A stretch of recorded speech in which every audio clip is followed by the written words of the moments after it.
लिखो रेडी। मान्यवर, जो लोग बैंकों के राष्ट्रीयकरण के इस कदम को समाजवाद की ओर एक कदम मानते हैं, वही इस पर जोर देते हैं विराम।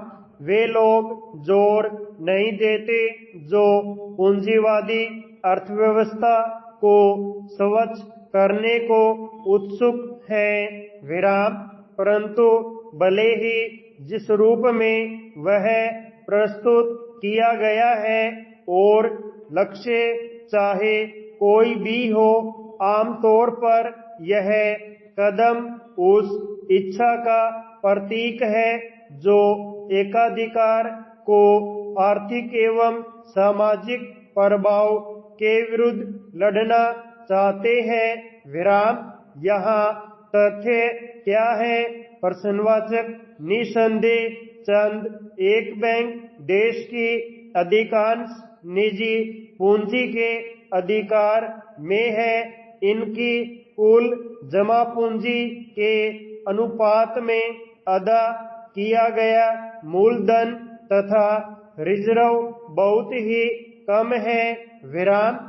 यानी बड़े बैंकों में 2% से भी कम इन बैंकों के शेयरों का अधिकांश भाग कई लोगों के हाथों में बिखरा हुआ है, जिसमें से प्रत्येक व्यक्ति अपेक्षाकृत कम पूंजी रखता है विराम। इससे बैंकों पर कारगर नियंत्रण रखने के लिए अपेक्षाकृत अधिक शेयर रखने वालों के समूह को सहायता मिलती है विराम।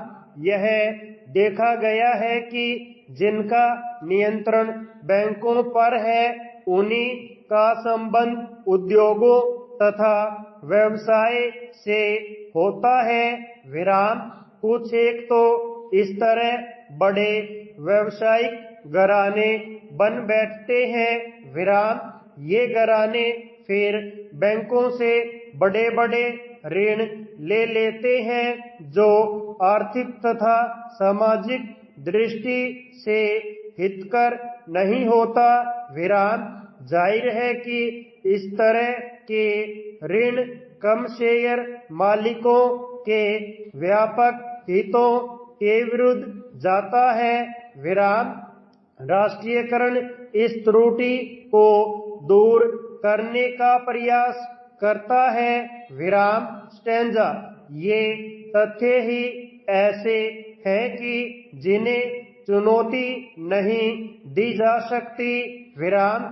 इस पर बहस हो सकती है कि इस त्रुटि को दूर करने के लिए कौन सा तरीका अपनाया जाए विराम। सरकार के विचार में इस त्रुटि को तभी दूर किया जा सकता है जब कि सरकारी रिजर्व बैंक के हाथ में अधिक नियंत्रण शक्ति हो और इन बैंकों के निदेशकों की समिति में कुछ सदस्य सरकार की ओर से नियुक्त किए गए हों विराम। इसी तरह से अन्य उपाय सरकार द्वारा सुझाए जाते हैं विराम।